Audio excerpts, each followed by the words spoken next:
Biggest surprise. I don't know what you guys put. This one was. Start with mine. Go ahead, because I don't know what it would be. Dragon Age of Veilguard. The whole freaking game. It was just a surprise. I was incredibly surprised that everything that was okayed for that product made it through. And there are many, many, many, many things in this game that I feel like should have been stopped at such an earlier state of development. Do you have the same answer for this one and the next category? That's what I was about to ask. The next category is disappointment. Should we just go to, should we just go here? It's not my biggest disappointment. Okay, all right. We'll come back to, we have to mention our sponsor. Shout out to Concord for sponsoring our biggest disappointment award this year. Wait, they have money left for sponsoring? They paid us in exposure. Oh, that's good. I love exposure. At least I I love when you expose yourself to me. So what we're going to do here with Dragon Age of Veilguard, this game was my biggest surprise because I came in with relatively low expectations. And this game is one of the biggest mixed bags I have ever played in my life. And that was the biggest surprise for me. I would not have expected that to be in a Dragon Age game. Like, there are things in this game that are fun. There's some damn good, decent side character quests. And then there is the crime of the tone of this game and some of the writing and dialogue where it's just like, this is like barely high school. Like, this should never have been in a game of this type. Some of the vocabulary, some of the terminology, the complete ignoring of most of the amazingly cool stuff they built into the, like the massive racism against elves, the cool things that mages had to deal through, the Darkspawn themselves, what they did to the Kunari, like all these decisions where it's just like, who said this was a good idea? Who like did anyone who make this game play or like Dragon Age? Like, are they like, it's just so many things about this game are such an insane mixed bag. And I never would have expected that from Dragon Age. I mean, like this is one of the most iconic big IPs. Like, I'm sure I expect them to mess it up a little bit, but that was a big surprise. Yeah, fair take. Yep. All right, I get it. I think it, I don't know what it says about the medium, but I think it is cool that I could play the same exact game for 70 hours and not mind any of it. So I think it's interesting. It's interesting because it also speaks a lot to what we both do. These are the types of games that I play. I play hundreds of these games. I'm exposed to hundreds of hours of like really deep, like Rogue Trader and all these big CRPGs. So for me, the difference is vast. When you take like an actual well-written deep RPG and you compare it to this Life is Strange bullshit, like it's like two different age groups wrote. I don't even know how to say it, but I completely understand. And this is the whole thing I was saying during the Dragon Age of Veilguard stuff when I talk about this. If you're not hugely into these games, like just like people are in Life is Strange and it's fine. Like this type of writing, like it's young adulty, which is a hugely popular genre. Like the game itself, there's nothing wrong with it. It's not a horrible game.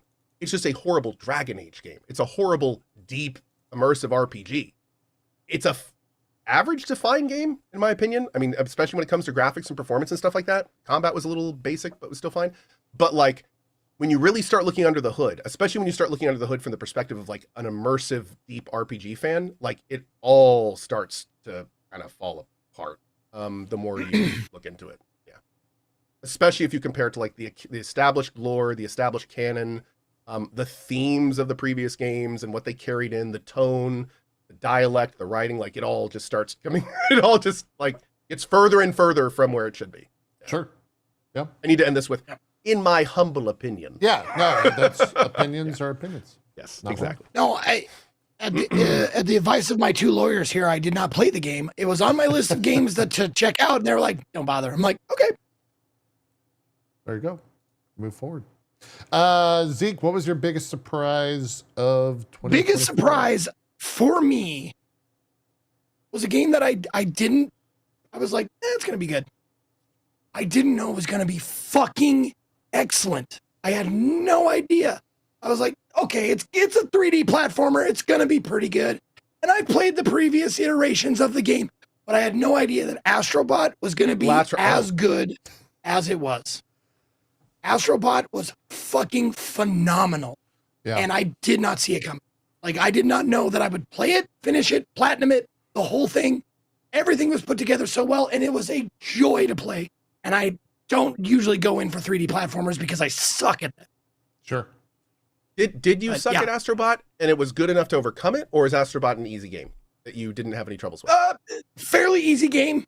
I would say it's fairly gameplay wise. The joy of the challenge is finding everything. So it's less of the challenge of like beating the level as it is getting everything in the level. Yeah. Some of the like challenge levels and stuff definitely up the difficulty when it comes to platforming, but overall, if you're cruising through the main game, the critical path, easy is definitely. Difficulty is not something they were caring for, but they know how to up the difficulty if that's what they are aiming. Yeah, I played through all the speedrun levels. They're great, and they're challenging for sure. Yeah, they're very, very well. But yeah, I was like, it's a Mario game as a robot, but it's better than that. I had more fun than I have had in a Mario game for a long time. Yeah. My biggest surprise is it's one of those things where it's not necessarily my surprise, because I think if you were to take my interest in just things that I enjoy, this is kind of like it's kind of like Co's Stalker 2, right? Like that's everything Co enjoys in one precise package. For me, this is one game, one precise package that has everything I enjoy, and that's hero shooters, Overwatch, and Marvel put into one. But the biggest surprise is how fucking big that game is right now. Like everyone is playing Marvel Rivals. It got COD bros to leave Call of Duty and come play a hero shooter in 2024/now 5. That's crazy to me that like Fortnite people are playing this game. And it might also be that it's, flavor of the month. We're going to have to see what happens a month from now, 2 months from now, 6 months from now. But it seems like everything that they're doing so far is the correct thing. Nerfs are coming out this next week, so we'll see how that goes. But we'll see if they piss off the community too much with that stuff. But they've also already announced more heroes than Overwatch has in its entirety as a game. And it's the second month of it existing. So pretty wild to me to just see Rivals do what it is doing. And, you could even be a little bit, negative or jaded on the take and like, this is a NetEase game. And it's not aggressive on them. In fact, there's people saying that they need more skins to spend money on in the game, because they haven't put out enough ways to spend money in the game yet, which is crazy to think that NetEase doesn't have like enough money. I was going to say, the NetEase devs are sitting there in the back watching you just like, yes, keep going. Yeah, it's wild. That, like, oh, you want more skins, do you? There's not that many skins right now. It's kind of crazy to see that. Granted, it is launch, but and you don't have to buy the characters. I would love to see like the roadmap for all of that, but we'll see what it is. Yeah. People love their skins. Let's see what the community voted for here. Biggest surprise of the year. Any guesses? Probably. You know what? I would actually say Balatro. And let me tell you why. I think a lot of people are still surprised a game that tiny is this popular. That or Astro Bot. I think either of those would be biggest surprise, because there's I think Indiana Jones being a good game. That could be good. Was a surprise. I don't know. I think Concord flopping. That's a great one. Nick, so absolutely. Concord be a huge surprise. Yeah. Okay. That makes a lot of sense. Yeah. That's honestly that's a really good one. I mean, I could have put that as mine. I mean, that was a huge surprise that it got as big as it did. Yeah. It's awesome, but it's also wild. What, another big surprise for me, as somebody who hasn't played it, is Astro Bot's popularity. It looks like a relatively standard platformer from the outside. I'm still a little weirded out by how much. Are you ever going to play it? Do you have any interest in playing it? I might, but it's not my kind of game, and I have to admit, at this point, I'm totally tainted. I'm tainted, man. Like, Tainted how? I would be going in with such high expectations for this thing to blow my socks Oh. off. Yeah, it can Like, only be a I don't- letdown now. Exactly, man. I've been told this thing is basically the best platformer that's ever been made. It's the best thing since sliced bread. So That's it's like true. I don't know if I could play it and like enjoy it for what it is.